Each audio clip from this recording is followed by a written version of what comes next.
Ye, Yeezel, Y to the double E, you know, a whole bunch of shit. That's hilarious. Thanks. Well, I love your whole look. You know, my first memory of Pepper is that I actually interviewed you guys backstage when you were opening for 311. And that was probably around like the early 2000s, something like that. Oh, no. Did we offend you or anything? No. And I'm sorry if we did. That's so funny you said that, because at that point, you guys were like this party band, and like you were a bunch of, it seemed like three frat boys that were just kind of going wild. But come on, I mean, that's 20 years ago or so. Absolutely. Our band's been together for about 22 years, I think, 22 or 23. I lose count. But I like to think of it as we were three surfer boys from Kona, kind of like in the beginning of like this like amazing world that was opening to us of like, holy shit, people actually like our band and we're actually like going to be able to have a career from this. Like, oh my God. And then like kind of just having as much fun as we could possible. Sometimes too much fun, you know what I mean? But we were young. Hindsight's always 20/20. But I wouldn't change it for anything. We've had such a fun time, and that's the thing I hold so true. You talk about the three guys back then. It is the same three guys now. It will always be the same three guys. It's always been the same three guys, and we're very proud of that. Like 311, they're our older uncles. They've been the same guys as well. So. Well, that's it. That, you know, that was around the time when you started playing with these great bands that I'm sure you probably, you know, admired as you were growing up. And that's really exciting. But to be together for all those years, that is a huge success. And it really does sort of speak to, you know, the brotherhood that you have, and the ability to get through the tough situations. Because no matter who you are, you're going to be going through tough battles, personal band battles, right? Holy shit. We've gone through it all, man. Like Brett wrote a song called Stand and Fall in like 2008. And it's like, you know, we've been through it all, and that's beautiful. You know what I mean? He says, and it really has, man. I mean, we've been through just talking. Thank you for having me on the podcast, by the way. I very much appreciate it. Oh, you're welcome. Thank you so much for being on the show. I'm so excited. Of course, but just to touching on what the show's all about and whatnot, I mean, that time, so there was that beginning time of the band that was so much fun and it was so great. And I've always, in my life, with my struggles personally with addiction or any kind of mental illness, it mainly centers around my mother. Because she was a very bad alcoholic. She passed away in 2008. It's crazy. It's been so long ago. And it was due to just drinking her whole life. I watched the whole thing unfold in front of my eyes. But I want to preface everything by saying she was the most wonderful mother. She took me to my first concerts. She took me to see Metallica in 1989. I got to meet all the guys because she worked for the promoter. So she really as kind of troubled as she was in her mind, she had this whole thing like almost figured out for me. It seemed like when I look back on everything, you know? So we started the band and we had tons of fun. We had tons of fun. Like I said, wouldn't take anything back. In 2008, like I said, when my mother passed away, I knew everything about alcoholism at that point. I knew like the ways to deal with it. You know, I'd been through sending my mom money, having to cut her off because she was still drinking, having her promise to me she wasn't going to drink. We come from a very small town, so I'd have friends calling me and telling me like, "Hey man, like I had to pick up your mom hitchhiking." Like man, she's like, not doing it. But in the same time, a small town like Kona kind of enables you to do that kind of thing. So I'd struggled with her in my own right, where I in my eyes, like I had a career at that point. I had my shit together. I was able to pay her rent as well. So I was dealing with it from that side of it. I guess you could say from like a spectator's side of it. I don't know what the right term would be, but I was trying to help the situation, you know? And then in 2008, I got a call we were in fucking Europe, of all places, in Germany on tour with Flogging Molly. And I'd known for a while, just, my mom was it was so frustrating me. I'd just get mad at her and and through all this, it was such like a learning experience of dealing with all the intricacies of alcoholism and everything, you know, and just addiction in general. And also dealing with how it affects with your normal emotions, AKA the love that a mother had for her only child. You know what I mean? Because I'm an only child. So all those things and those intricacies. So flashback to we're in Europe. I get a call from our old manager and says, hey, I need to talk to you right now or whatever. And this was like in 2008. There wasn't crazy smartphones at that point. So I'm like, okay, hold on. I need to like go find Skype. And she's like, no, you got to call right now, or go talk to the tour manager right now if you need to. And I was like, wait a second. Like me and the tour managers got into some squabble about some business bullshit. You know what I mean? So I was like, I don't want to talk to him right now. And she's like, no. Seriously, go talk to him. And right then I was like, oh shit. Like this is like some serious life shit. You know what I mean? Mm-hmm. So anyway, I got the call that my mom was in the hospital. She like was at a friend's the night before, basically went into like some kind of seizure, like gnarly foaming at the mouth kind of thing, went into the hospital. By the time I got the call, it was the call to see if to get my approval to basically turn the machines off. Oh, you know what I mean? Gosh, that must be a really tough call. It seems like it was a long time coming, but as a family member, as a son, you just never think that day is going to come.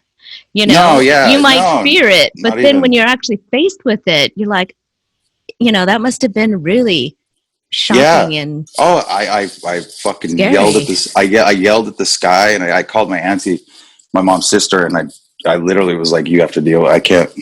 I was mad. I was mad at the fucking hospital people. You know what I mean? I was like, what are you trying? You're trying to fucking ask me to like turn off the machines to my mother. You know what I mean? It was crazy. It was this wild fucking thing that my emotions, my brain, my everything went through. And I was like just in a weird kind of time at that place anyway. I just like ended a very long relationship. I was just like, so anyway, I kind of started spinning into my own kind of tailspin at that point. Mm-hmm. And it was weird though, because I kind of knew it like right when it happened. I'm like, my mom just passed away from drinking.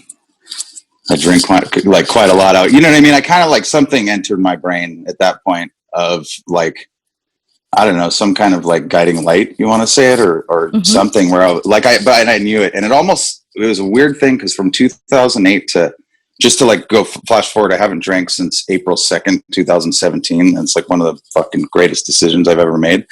So in between that was 9 years though. Mm-hmm. You gotta remember there was 9 years in between my mother passing away and me quitting drinking. So I drove myself through hell. You know what I mean? I disrespected myself in many levels. I wasn't happy with the person I was. And it all started with that like guiding light in my head, telling me that I know I shouldn't be drinking, but I was all good. Cause I always had this thing in my head of, since I was a younger man of like, I'll be all good when I'm 50 years old, just having a couple beers and in the backyard barbecuing. But my lifestyle in that 9 years especially was never going to lead to that because it was the slippery slope. You know what I mean? I just kept on drinking more and more and more and more. And it just wasn't good. Well, the thing too is that addictions like alcoholism can be passed down in your DNA. And even though, maybe you didn't start out to be a drinker, but because you have that DNA, it can come out, at any time. And you don't even know when it hits you. Cause like, sorry to cut you off, but it's like, that's what, during that 9 years, I had a realization where I was like, fuck, I'm drinking to be happy now. Mm-hmm. You know what I mean? I'm not drinking because it's like necessarily like, yes, I was having fun, of course, because I'm a happy person and I would go hang out with friends and we would have fun adventures and whatnot. But like the root of it all, and those times when it would just get real dark, it was like I was drinking to be happy. And that's like, that's what you're talking about. It's like it'll get you. You know what I mean? That's the slippery slope. Yeah. And then especially, with your mother's passing, you were talking about anger, you're talking about, years of having to kind of, even though she was a good mother, there was some babysitting that was going on, right? You would get the 100%. Call and, you would have to talk with her about her drinking. And I'm sure there was, like frustration as you were growing up, because I'm sure that alcoholism got in the way of her really, being able to be there for you. Yeah. And, no, totally. And so, sometimes that happens. You grab the drink because it's hard to deal with those emotions, the healing of losing your parent. Yeah. No, totally. 100%. Well, you said, we kind of just jumped right into the podcast, which I'm really excited about. Yeah. And first of all, I'm sorry. I knew, because I got a lot, like, that's when you hit us up about the podcast. I knew, I was like, shit, I got a lot to speak on this. And especially with what we're doing with the compilation with Bradley's house now, it's like, I'm like, I can't, like, the way my life is working out is just, I'm so grateful for it. It's fucking amazing and whatnot. But again, I cut you off, so go ahead.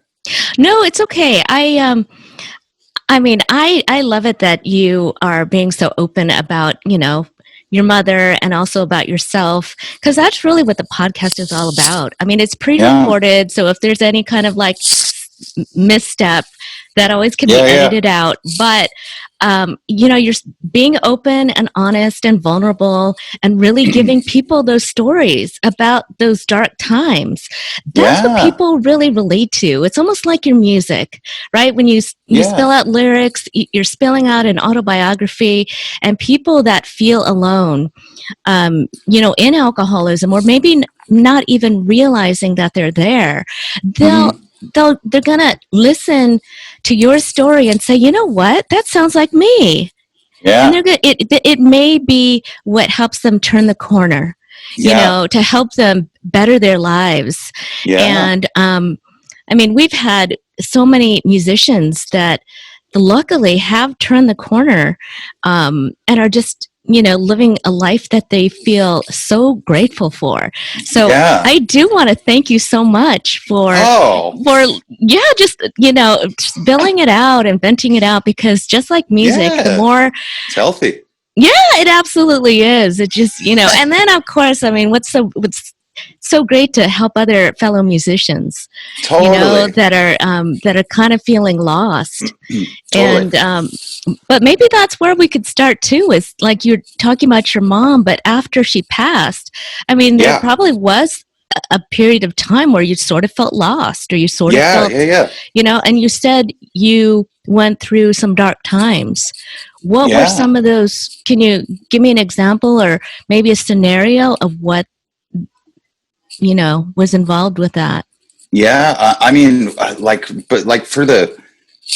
For the lack of I don't know, like, because I'm trying to think of anything like specific, you know what I mean, as far as instances, but they all just involved me just going on a point of drinking for a few days and then not remembering something, or like my current, my wife right now, she, like, during the breaking point of me quitting drinking, I guess I could talk about that. There was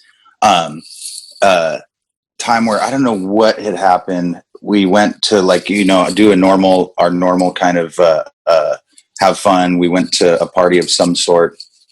Basically, a few days later, I was still drinking. My wife was at work, and she basically, I don't remember because I blacked out at a certain point, but basically she got a call from our studio engineer at the time that, like, I had escaped. I'd walked out of the studio because also before that, my wife had called our studio engineer saying she couldn't get in touch with me. I was passed out drunk at the house. My studio engineer came, grabbed me, like, I don't remember any of this, grabbed me, took me to the studio, and then I was just like hammered drunk there, and I left, I guess. And they were like, holy shit, he's gone. Like we don't know where he went. Like, whatever, flash forward, long story short, my wife found me on fucking the side of the street, like on a curb or something, like sitting down, you know what I mean? Like, so if that's not a dark place, I really don't know what is. But anyway, so that was just one, after like millions of red flags, like that's like kind of like one of the ones that I'm like, of course, with the beautiful love that I have around me, it's like, okay, I got to do something. And then if I can get a little more into what like you're talking about how hopefully I can help other people out to be fortunate and grateful enough to be on the other side and telling this story. Around that time, I remembered I have a really good friend named Adam O'Rourke, who is also a shredding drummer. He used to play in a band called 2 Cents that we used to take out on tour with us. And we used to party tons and like have great times on the road. And they were just, liked all the music we liked.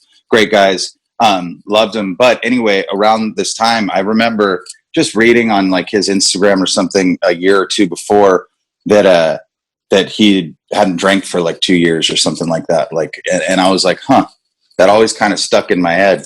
Kind of like I think you were talking about earlier, something about how like, you hear something or whatever. And so after this, like one of the dark periods I've experienced through alcohol, and coming back and finally, I think having within me like the final straw of like something really has to change, in fear. I guess I had the fear in myself of like, shit, something really has to change. Like I'm scaring myself kind of thing. Well, what was that? What was that exactly that scared you enough to really think about your drinking? I guess just the like complete loss of control. Like, I mean, you talk about like blacking out, not remembering certain shit once in a while. Like that was a like semi-regular occurrence with me, but not at the level of that, of being just completely fucking out of control. Cause like, and of course, like I said, the people I have around me and like just putting everything into perspective, it just hit me like a ton of bricks that day of, I mean, I could have died super easily and gotten hit by a car, or like, there's so many like things that could have gone wrong. You know what I mean? So I just, whatever it was, I don't even know. That's the thing. That's that loss of control that happened during that day is what hit me and drove me to call my buddy Adam. So I called Adam and I asked him, and I'm like, hey, what did you do? You're quitting drinking and whatnot. And I told him about, everything about my mom, about this and that, and just everything that my whole life of drinking, especially those 9 years, placed me in front of, I guess you could say. And he basically was like, oh man, yeah, definitely. Like you definitely should like quit drinking, man. Like it sounds like you're like, at the breaking point, I guess you could say, or whatever. And he's dropped this one on me. He's like, hey, do what I did. He's like, quit drinking for 3 months. Just give it 3 months. Then start drinking again, man. Like, don't like, but just see what 3 months does to you. You know what I mean? And I'm like, okay. So it wasn't even really like I was planning on quitting drinking at that point. So maybe the loss of control was what inspired me to make a step. And then the lack of like commitment, I guess, of something like a 3-month plan that he proposed to me. And I was like, okay, that sounds cool. I even did it in my head. I was like, hey, it was April 2nd. So I was like, 3 months. Okay. I can drink again on 4th of July. Like I was not fearing fucking the commitment of quitting drinking. You know what I mean? Which is, I think a lot of people look at that and they're like, holy shit, fuck that. But they don't realize that what happened to them what happened to me could probably happen to them. And after a month, I was like, oh my God, I feel so good. Like I feel so amazing. And then, flashback though, back to Adam, when I was talking to him on the phone, he hit me with this one too, where he was like, hey man, I think it like really sounds like, you need to quit drinking. And if you don't, it's going to kill you. He's like, honestly, that like knowing in your head that you need to quit and not doing it is going to fucking kill you worse than alcohol probably will.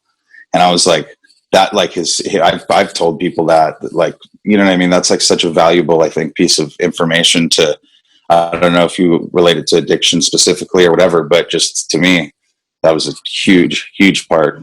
Did you have any physical things that happened to you or mental things that happened to you that you kind of attributed to drinking too much alcohol? Because it could affect your mood, it could affect you physically, Totally. I would say from like 2000, like 12 or 13, probably like, 12 or 13 ish, or maybe even a year before to till I quit drinking, I was majorly affected mentally. Like I just was not, I was fucking depressed. I was like, and the only times I would really like be like happy was when I was drinking, unless my savior was for every year I was fasting. I was doing the master cleanse. So I would drive myself through it during that, and I'd feel really good after that. And then also, even in the couple years before I quit in 2017, I did I'm going to stop drinking while I'm on tour, and which is backwards, I know, but it totally worked out for 2 or 3 tours. But then I would get home and overcompensate. Oh, really? Oh yeah. Cause I hadn't drank for like a month or something like that. And I'd be like, oh yeah, it's like I haven't drank for a month. I feel good. Let's do this. Cause I just didn't, I don't think I had it in my mind what I had in my mind after April of 2017, where like after a month I was concentrating on the 3 months and like what's going to happen. But I don't know. I just took it seriously, and I had the goal in mind. And you know what, another thing, which I fucking, Adam is my savior, I swear. Mm-hmm. He told me how he's like, trust me, man, the longer you not drink, the more empowering it'll become. And like seriously, the longer it goes, the more empowered you'll become, and the more proud you'll be, and the more like, and it's so true. It's just all those like, I don't know what you want to call them, like very becoming, like just emotions or whatever. They all grow to exponential levels that I've never even fucking experienced till I quit drinking. It's amazing. Now, when you stopped drinking, it sounded like you kind of did a cold turkey thing. Yeah. Did you have any physical effects of withdrawal, or were you just like, okay, and just started eventually like getting it out of your system and just seeing the positive changes and the positive feelings that come with it? Yeah, I'm so lucky. I totally did cold turkey, and like, yeah, it was all, yeah. I mean, I wasn't in my right head for a couple of weeks, just depressed and bummed out, and like feeling like shit, and like, mm-hmm. After a couple of days, I physically felt fine, but then for a couple of weeks after that, it's a full blown depressant to the like nth degree. You know what I mean? So that's it's like horrible. Yeah, well, it's just horrible. It's just that's like a tough feeling, to live with. And I'm going to commend you, because there are people that have gone to those depths and think, well, I'm just going to start drinking again because I don't like how I'm feeling, and then you're just right back into it. Which I did. I did it so many. I mean, I've done that so many times over and over for so many years that it's just the same.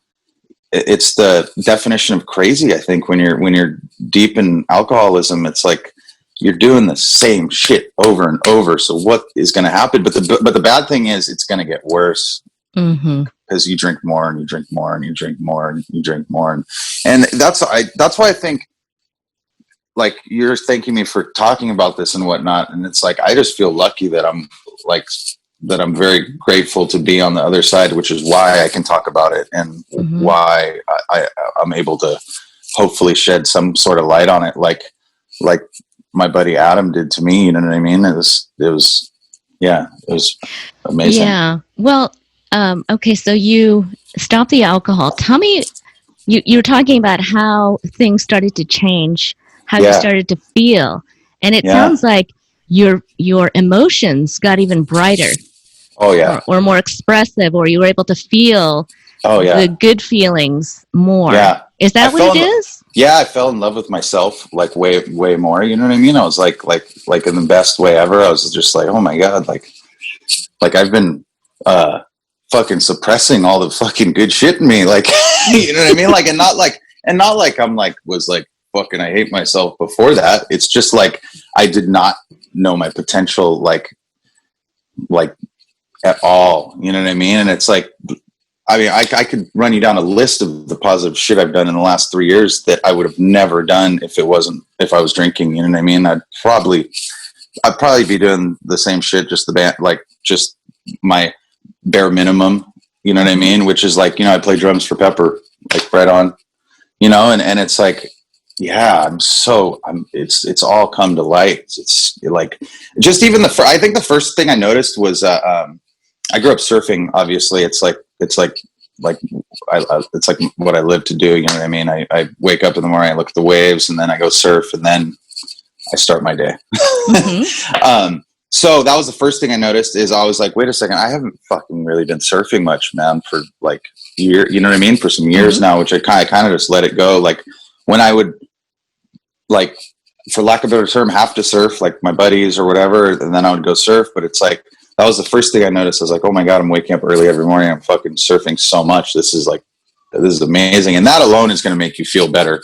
No matter the exercise and being out in the water and being out in nature, that's so good for you. The negative ions from the ocean, like the whole thing. It's like, so that was like one thing that I really was like, I guess was part of the falling in love with I was like, yes, like this is amazing. You know what I mean? Then the second one, or I don't know if might not be going in chronological order, but the second was I started reading like motherfucker. I started reading so much, and like my mother always would tell me how much I should read, and I just didn't have the patience, and I couldn't. I'd read pages of shit, and I would be like, "Oh shit, what? I don't remember anything I just read." So I've been reading tons, and that was the next one that I was just so proud of myself. I was like, "Holy shit, this is amazing!" Like I'm just blowing my own mind, and I don't know, that was the domino effect. And I would keep thinking back to Adam. I'd be like, holy shit, man. And I'd text him. I'd be like, fuck, you're so right.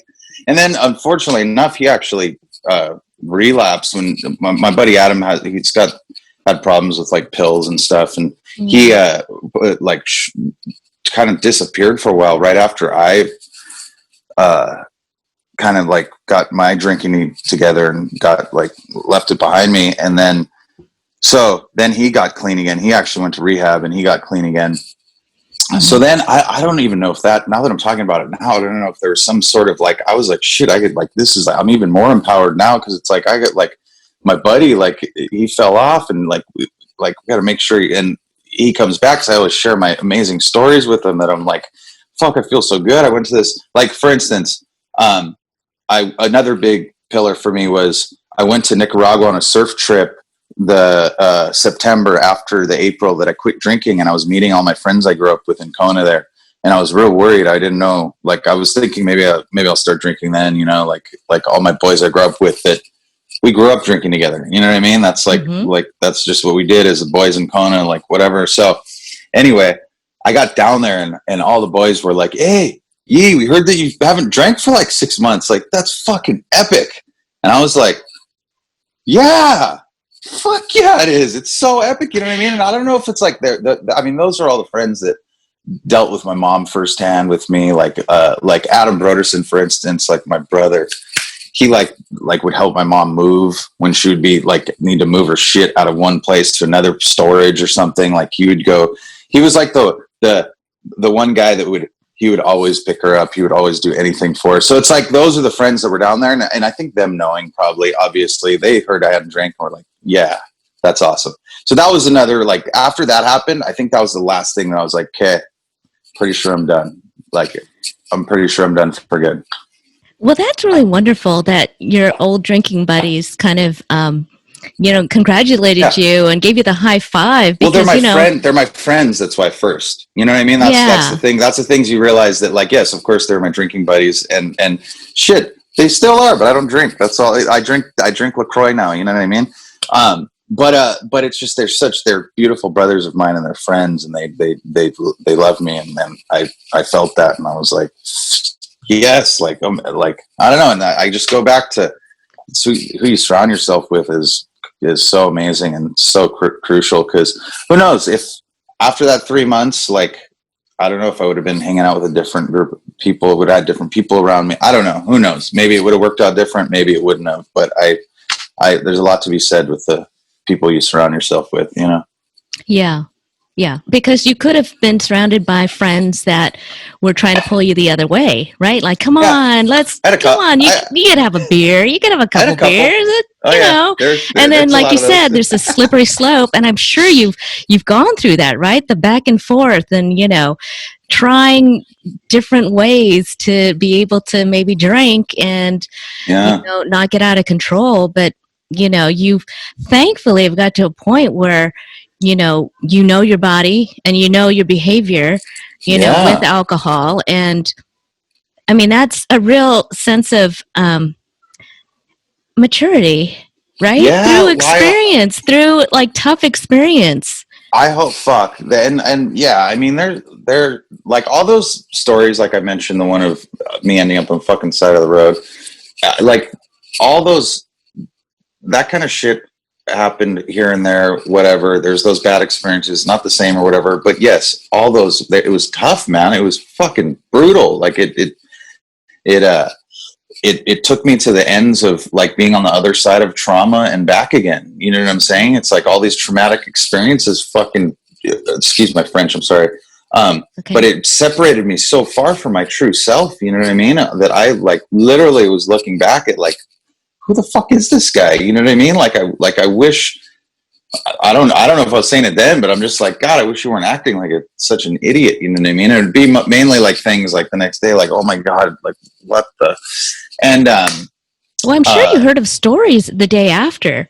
I mean, those would have been shocking if you completely black out and then find out that you're like, what did I do? What did I say? That must have been, And this is the worst one too, that I don't know if, like, I'm sure other people go through this too, but it's not even the real blatant ones, but just the ones where you overhear people talking about the night before and they're not even talking to you, but you have no recollection of what they're talking about, but you know you were there, but you don't want to admit it.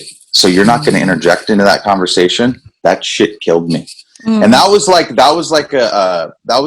that's funny. I've never even like realized that, but thank you for making me realize that. Well, but yeah, that was just a tough one. That's why, cause it would hit me hard in the head just by myself. And I wouldn't tell anyone cause I was fucking ashamed of not remembering shit. You know what I mean? And being like being an alcoholic or being in need of help or being whatever, you know what I mean? Being like not solid or whatever you want to like call it. Well, you know, it's tough, I think, for guys, especially because you grow up, you know, being the problem solver, right? Totally. And being like, you know, I'm going to keep going because I can do this. I can conquer this by myself. I'm going to, you know, do it my way. I'm going to do it my way. And then, you know, when a drug or an alcohol or something beats you and you let go, right? You let go and you try someone else's way that has worked, you know, you're thankful for that, right? Yeah. You're thankful for that. And it's like, you know, that's why your story, sometimes people will bang their head against the wall for so long, and some people can fall away and not make it. So to share, you know, your solutions, and, you know, you went cold turkey and you started seeing all these great, you know, things mentally and physically that were happening to you as you got off of alcohol. Yeah. You know, you've already explained sort of like your how it was when you were living kind of unhealthy. Yeah. I'm sure with all of that came, you know, other things that fell off the way, like maybe nutrition or thinking about exercise and thinking about all the different things, because you get lazy, right? You just maybe you're just focused on and all the drinking. Fucking all the sugar in alcohol. Come on, man. No, the health. That's a very good point. Thank you for bringing it up. Oh no, I've always fluctuated with my weight. Ever since like I was a young kid, and my grandma was sneaking me like Mars bars and shit like that. Three Musketeers and whatnot. But so yeah, I've always fluctuated with my weight, but you know, by the time I was like a teenager, I was skinny, you know what I mean, surfing tons, all good. But then we moved to the mainland, started the band, kind of just ate like shit because we were flat broke. We would literally buy at this place called Toes in San Diego, because we moved from Kona to San Diego in 1999, the three of us together. We would buy this one bean burrito that was 59 cents, and we would ask them for another tortilla, and they'd usually give it to us for free. Sometimes they'd charge us like 15 cents, and we would make 3 burritos out of the 2 tortillas. And like, so like all those beans got lard and all this shit. So anyway, so I gained some weight in my early 20s again. And then I figured out kind of dietary wise which happened to me when I was a teenager as well. I stopped eating beef because my body doesn't like beef. I instantly gain weight. It's weird. So in my 20s, like I think like the mid to late 20s, I stopped eating beef again and dropped some pounds again. And then kind of during this 2008, when I think my drinking kind of really ramped up in that 9 years, yeah, it wasn't like I gained a ton of weight. You know what I mean? Like I'm like right now I weigh like a little under 200 pounds. That's usually like my healthy weight. Like I'm kind of a beefier guy, but it's like, that's in my opinion, where I feel good. You know what I mean? The happy medium. Yeah. So at that point I was like at 240 or something like that. You know what I mean? When I got to my heaviest, but it was a mixture of everything. It was how bad alcohol is for your body, with all the calories, all the sugar that just basically turns into carbs, but along comes with it. And all the fact of like, you respect yourself less, in my opinion, and you don't care about yourself as much, and you're gonna fucking eat dog shit if you know what I mean, and it's all like the doing dumb shit, and you not only are you gonna eat bad, but you're also gonna take care of your body less, whether that be any kind of regimen you have with, like, I take spirulina and bioastin, and I've taken it like my whole life because they used to make it in Kona. Nutrex is the company that makes the Hawaiian spirulina, and they made it right next to where we went to school. But so that was another thing I picked back up when I kind of like started with going down my my Pono path, if you want to call it. Pono means like righteous in Hawaii, you know? Okay. Yeah. Well, tell me more about that. I'd like to hear about your healthy regimen now. Okay. So then point being is then that was the another pillar. These are all the pillars that really confirm that not drinking is for me. And that was, so in that April of 2007, after the 2 months of not drinking, I was like, holy shit, I'm losing more weight now too, like exponentially, and I knew it. I was like, it's just because I'm not like flooding my body with alcohol. So that was another pillar, which was like the surfing more, all the colors of the rainbow opening up to me, just being more inspired in general and everything, just the man that I am, and this opportunity of life that I have, just being inspired and seeing my potential in general, seeing my friends and having them support me. My band, of course, supporting the shit out of me through everything, through when I was at my worst to when I went where I am now, which I consider is at my best and getting better every day. But yeah, so my health regimen is, as far as like, what would you call it? Regimented exercise. Mm-hmm. I don't really do any, like, I don't really do like go out and do cardio or anything like that. I try to surf every day. That's good cardio. Yeah, which is pretty solid cardio. Swimming is the most amazing exercise ever, because obviously you do like 2 laps and you're like, oh wow, that's harder than I thought. Yeah, and then I do rudiments every day for with drums, you know what I mean, like whether they be just paradiddles on my drum pad or on my like practice kit that I have back there. And that's kind of like, I kind of do that to, whether it be actually playing or just doing the rudiments, I do that kind of like as a mental exercise, which that's another thing that has came to light, is I've fell in love with the drums so much since I quit drinking. Like I've like learned, like I don't even want to admit this, but it's like I've learned so much that I should have known a long time ago, just when it comes to like technicalities, fundamentals, everything. And now I'm so proud of myself as a drummer. Like I'm just like, I'm like, yeah, it's amazing. Like, so that's just another aspect. Thank you. Even more of a badass. But yeah, no. And so there's the rudiments. I do that. And then, as far as eating, I don't eat any meat besides fish. I'm pescatarian. I can't give up the fish, like especially sashimi, raw fish. So good. Yeah, it's amazing. And I try to steer away from a ton of mercury and whatnot. But the ahi is also kind of what we were bred on back growing up in Hawaii. So, and then my wife and I bought a boat this year too, a little 13-foot Boston whaler. So we've been going fishing a ton, which is just like so much fun. But yeah, so yeah. So and then I do eat. I'm not vegan though. I'll eat some eggs and I'll eat some dairy here and there. The one like my vice these days, it kind of seems like it kind of replaced the alcohol, is ice cream and cookies. So that's like the bad part of my regimen, I guess, because like I just but I try to do the non-dairy ice cream, which they have so much of these days, like the Ben and Jerry's and whatnot. So that's my cheat, is the cookies and ice cream. I just like, oh man, it's so good. But besides that, and then besides that, I wake up in the morning, and I take I take 3,000 milligrams of spirulina, and I drink either coffee or yerba mate, which I need to go back to yerba mate because I like to go back and forth. So like the caffeine keeps working for me good. And I don't eat breakfast.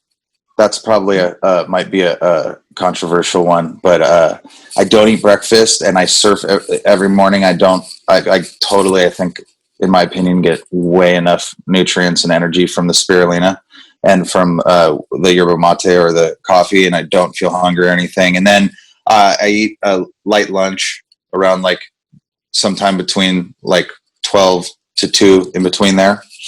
And then I'll have dinner around maybe, 6:30 to 7:30, somewhere in there. And then I'll have some ice cream. Oh. And then I'll have some ice cream. It's a nice treat. It's a nice treat. Hey. Yeah. You know what?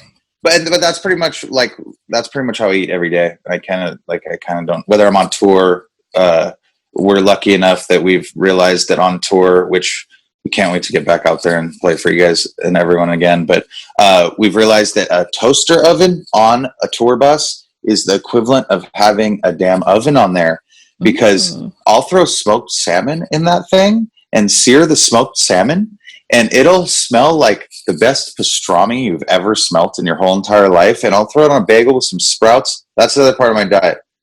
I'm huge on sprouts. Alfalfa sprouts, they're a living entity. You people need to eat them. They're so good for you.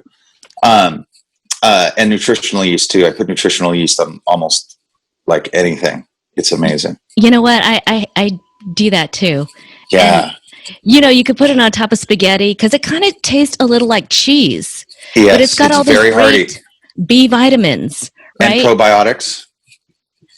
Yeah, and the thing about B vitamins is that not only does it give you the energy, like the mental energy and the physical energy, but it also steadies your emotions. It steadies your mood.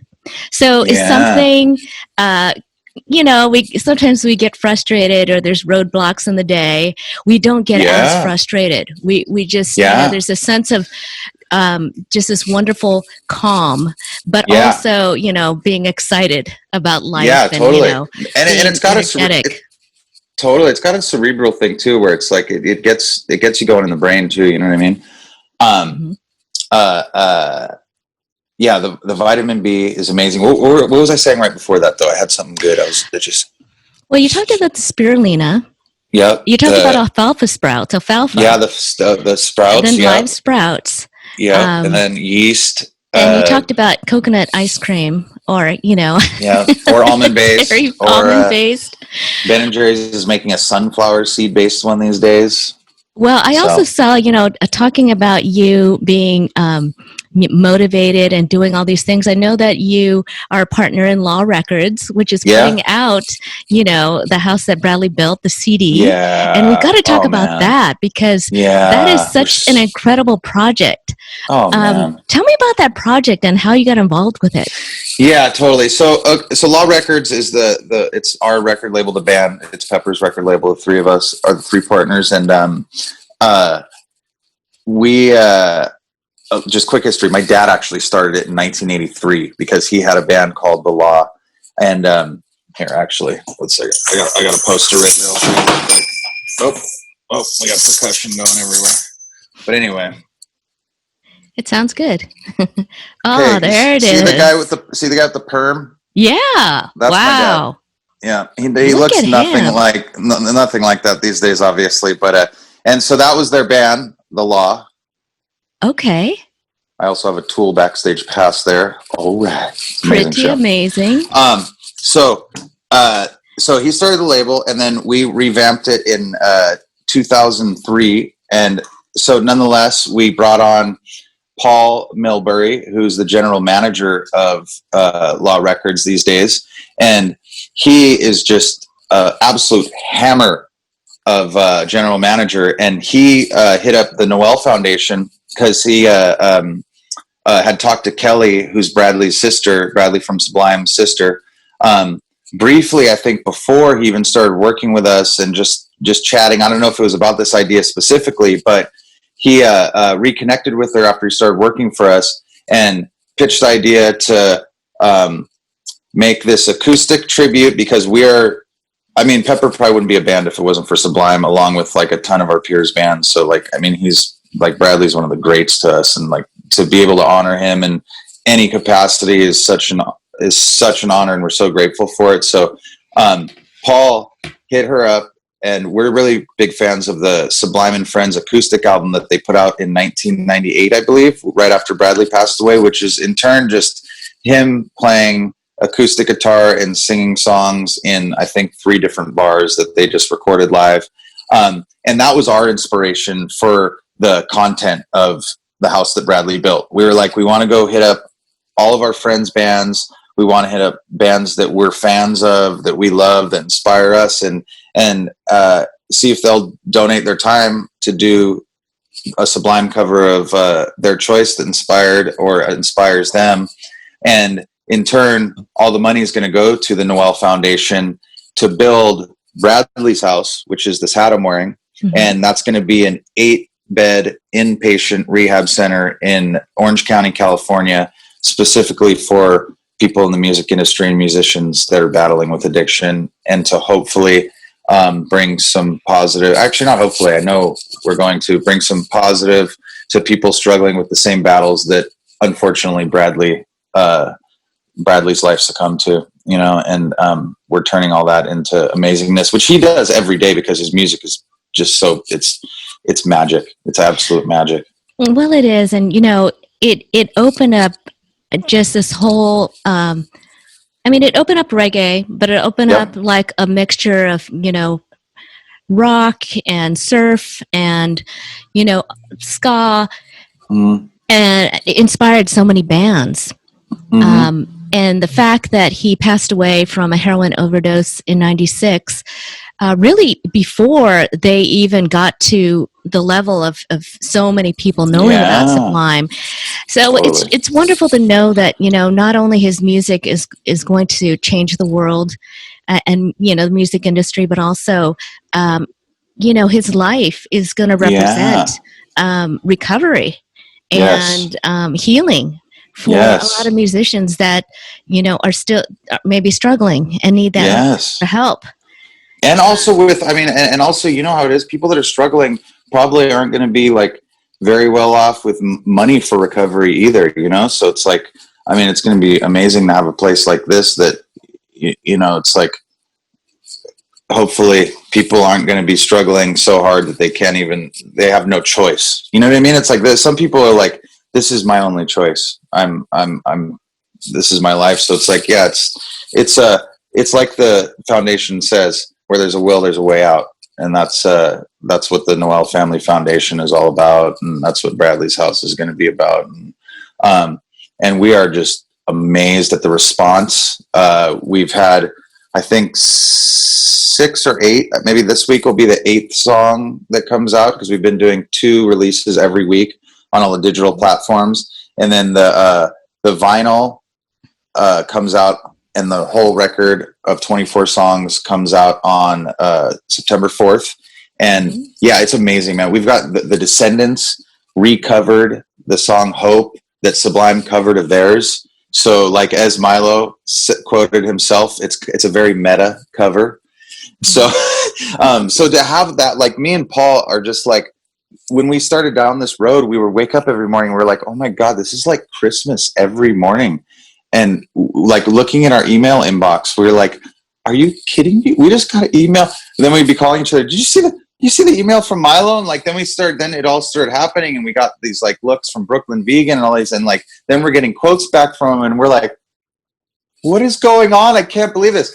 And I tell you what, I would not be enjoying this as much if I had fucking alcohol in my life, nor who knows if it would even be happening. I don't know, but it's just, I enjoy it. Man, I'm so happy.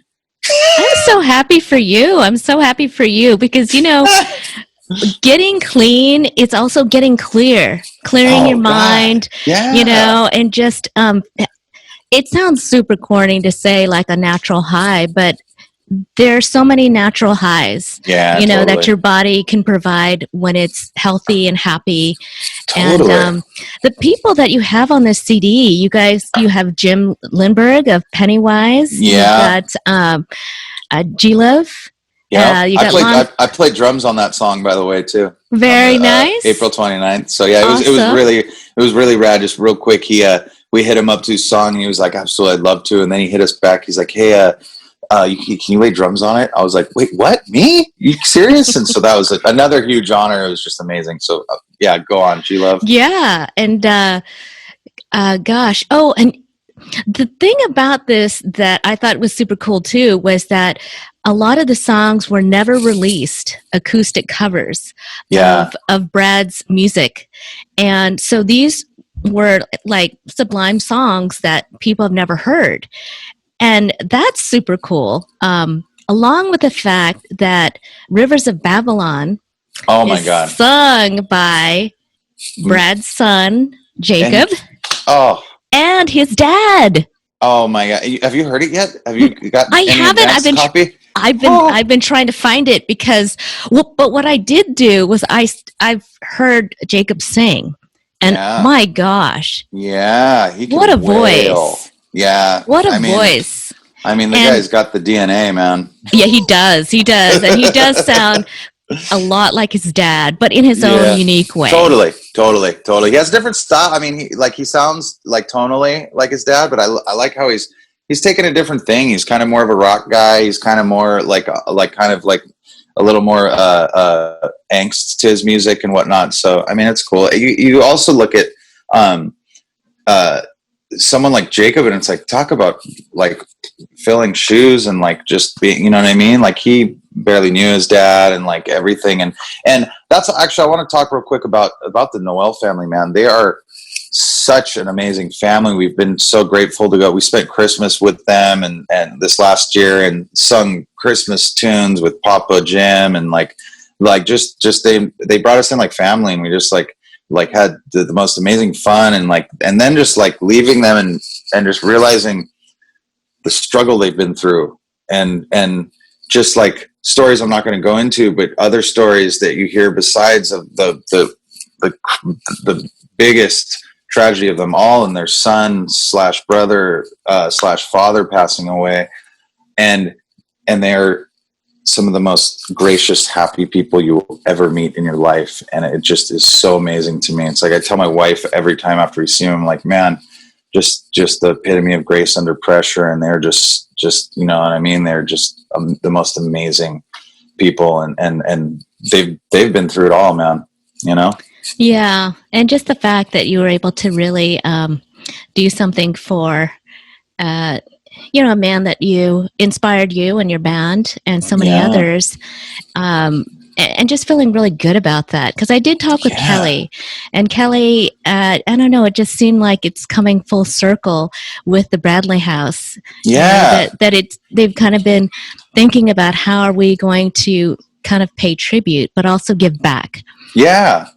And it's whole, and I don't know if hopefully we're some sort of catalyst that maybe is bringing something into focus. I don't know, but from my stance, I want to keep on with, like, it's not just this release with our record label for me. Like, I personally want to help people through Bradley's House myself, because it's almost like, I don't know I don't owe anything to anyone, but it's like, but I want to honor my mother by helping other people, I guess, is what I'm trying to say. And like, I have visions of myself personally fucking inspiring individuals that are at Bradley's House and talking with them and support. You know what I mean? It's not just about the CD for me. I want to help people. Yeah. And you can. Just like Adam helped you could be that support system, and to be a sponsor, or to really be there for people that have lost their way. You could be the guide. Yeah. So, I applaud you for that. I'm excited for that part of the next chapter of your life. And, again, thank you for the CD. I can't wait to hear it all. Yeah. And absolutely. Now, tell me where you can buy the CD and the vinyl. Yeah, absolutely. Go to it's law-records.com is our label's website, and you can check out all the bands on there, everything. If you want to go specifically to buy or pre-order The House That Bradley Built, you go to shop.lawrecords or shop.la. Hold on. You can do it. 3, 2, 1. Shop.law-records.com, and that'll take you straight to the store that has the pre-order bundles with the t-shirts, posters, the vinyl. Like we said, all the money is going to the Nowell Foundation, so this is all for the most amazing cause. So if you can pick up more than one package, let's do it, man, because it's on, and like I said, it's gonna bring amazing things. I mean, the guy is magical in his life, and he's going to continue to be magical throughout the him not being here, I guess. Is what I'm trying to say. You know what I mean? It's just like I talk about like shit. My mom's taught me more, and she teaches me more every day that she's not here probably than she ever has. It's like all those lessons I've learned from her leaving have been so valuable. Like it's insane, and that's what it's all about, man. Like carrying on some rad shit like that like people that have made me who I am today, like my mom and Bradley, is so fucking cool to me, and I'm so stoked. These are all just the side things. Like, let's take the base of my life that is the drums, and being the drummer for like such a rad band that I'm so grateful to be a part of for 23 years. And like, it's just, yeah, I don't know, anyone out there that's listening, like, just like, man, if you're going through anything like dark or just a bummer of a time, man, like, trust me, it is out there, and there's so much out there, and there's so much. It's just like, you just got to connect to it. Whatever you want to say it is, like, you got to connect to it, because like I've definitely keyed into something, and shit just keeps happening, and I'm so thankful for it, Well, I do believe that when people go through something really difficult, they're tested, and they come out the other side, and they're able to really give back and help out. I think gifts do come to you. Gifts will come because there is a graciousness and a thankfulness from beyond. I know that sounds corny, but I know you feel it, and I know that you feel that, your mom is proud. And, I was talking with Kellie, and she, as she was talking about Brad, I just was getting chills the whole time. And, to me, that's sort of like the sign from above that you're doing good work. Totally. Yeah. It's that like affirmation. And I totally agree. And, real quick, speaking of chicken skin, or goosebumps, wait till you hear that Rivers of Babylon, of Brad's dad and Jacob. Every time I talk about it, I get like, not just in the arms goosebumps, I get goosebumps all over my back and everything. It is. I always tell everyone that music is magic. It's modern day magic, or it's infinite magic, because it's the one art that you can't touch, you can't see, it's intangible. All other art, you can touch it, and there's something tangible about it. Yes, you can touch things to make music with, but you can't touch it. It's invisible. It's magic. It's amazing. And it's it's so critical in this world, and it's a healing source. And I think that's part of the Bradley's house. I mean that music is going to be well infused and alive in Bradley's house, and a key part of that inspiration. So, well, thank you so much, Yesod. You're pretty awesome. Yeah, and thank you for being on the Check Your Head podcast. Hey, my pleasure. And I love the name, because the Beastie Boys reference. I love it. Absolutely, yeah. Yeah. They rock. All right. Much love, Mari. All right. Thank you so much. Aloha. Okay. Aloha.